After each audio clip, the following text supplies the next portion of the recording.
Good morning, seventh grade. We are going to have a little bit of a different lesson today, but we're going to finish up World War II. There is no video of me today because the storm last night knocked out my septic system and I haven't had a shower yet. So I'm going to keep you from seeing that ugly face. Okay?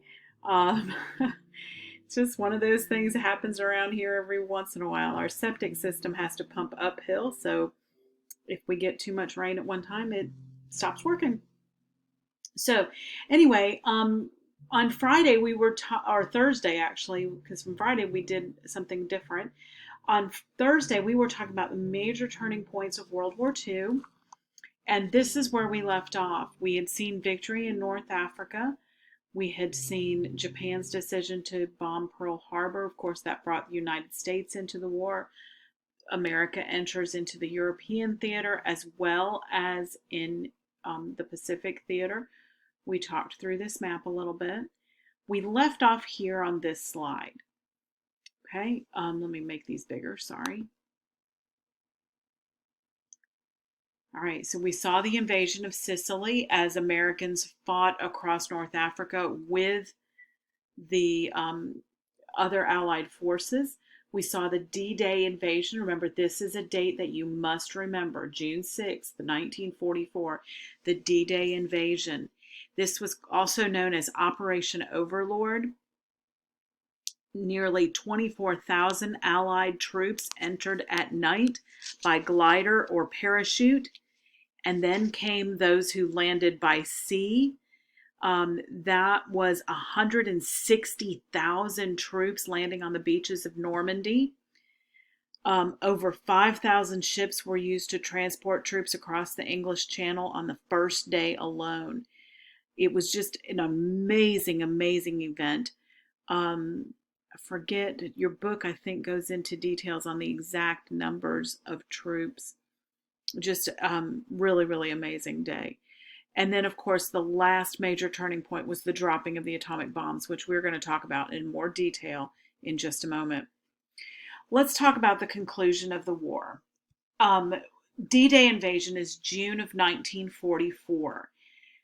By really December of 1945, American and other Allied troops are sitting on the line, getting ready to cross into Germany to finish off the Allies. So basically, 6 months it takes them to free France and get across Belgium and be ready to enter Germany.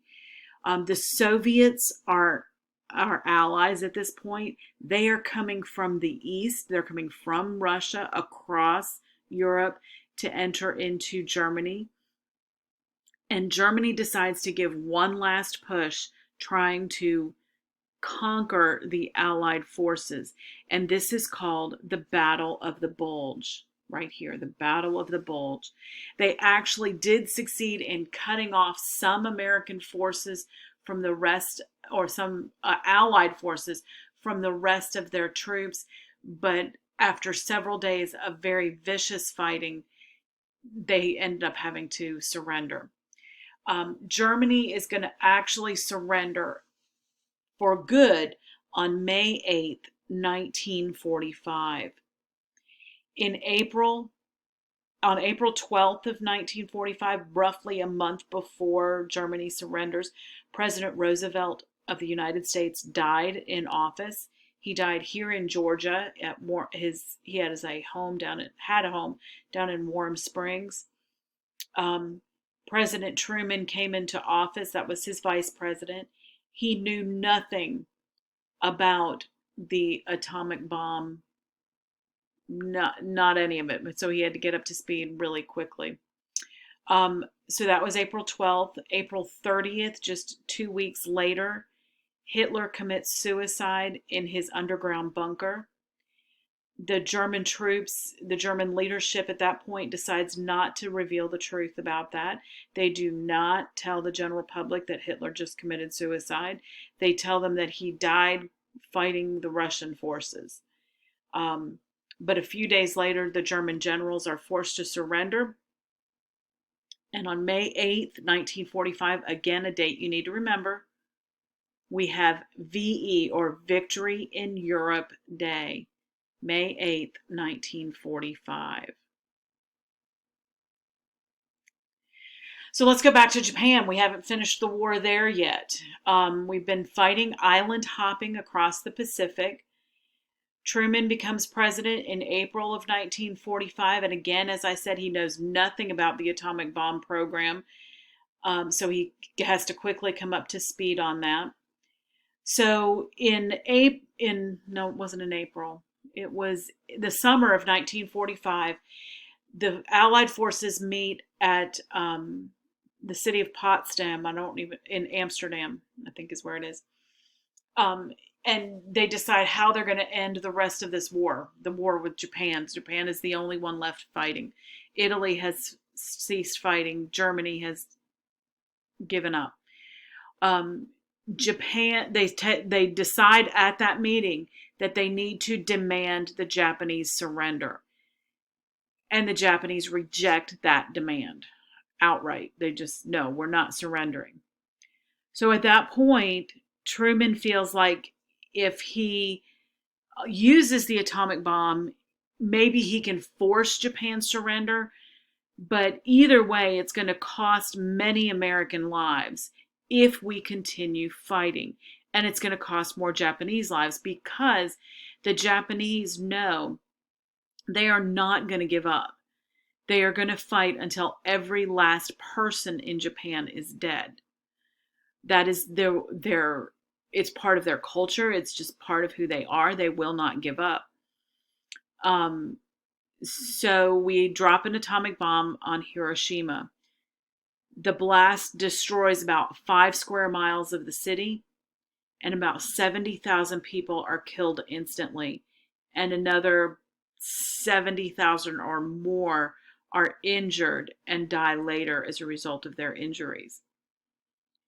It was a huge loss of life. Tragic. But the Japanese still refuse to surrender. So we drop a second atomic bomb on the city of Nagasaki. Again, the same type of destruction. It's not quite as big a city. So there are about 40,000 people who die the day of the bomb dropping, and another 40,000 who will die over the course of the next few days. At that point, Truman again demands the surrender and threatens them that if they don't surrender, the next bomb, I believe he actually said, it will be in Tokyo. Tokyo is one of the largest cities in the world. It was at this point, it is still today. So at this point, Japan agrees to surrender. They agreed to surrender shortly after that bomb is dropped, but the formal surrender is not done until September 2nd, 1945, when the Japanese signed documents agreeing to surrender. Their only condition was that they wanted Hirohito to remain emperor. Now, it seems weird that they wanted that, but that we agreed to that one condition, that Hirohito could remain the emperor. And that will leave us with just the consequences of war to discuss tomorrow. So remember your dates. Victory in, hold on here, let me go back. There we go. We need 3 dates. We need 4 in the course of this chapter. You have December 7th, 1941 is the Pearl Harbor, the invasion of Pearl Harbor. D-Day is the second date you need, June 6th, 1944. The third date, is May 8th, 1945. That's Victory in Europe. And the fourth is September 2nd, 1945, Victory in Japan Day, VJ Day. Okay? Remember those 4 dates. At least a few of them will be on your quiz immediately following. Okay? So, we will be back here again tomorrow for consequences of the war. Have a good day.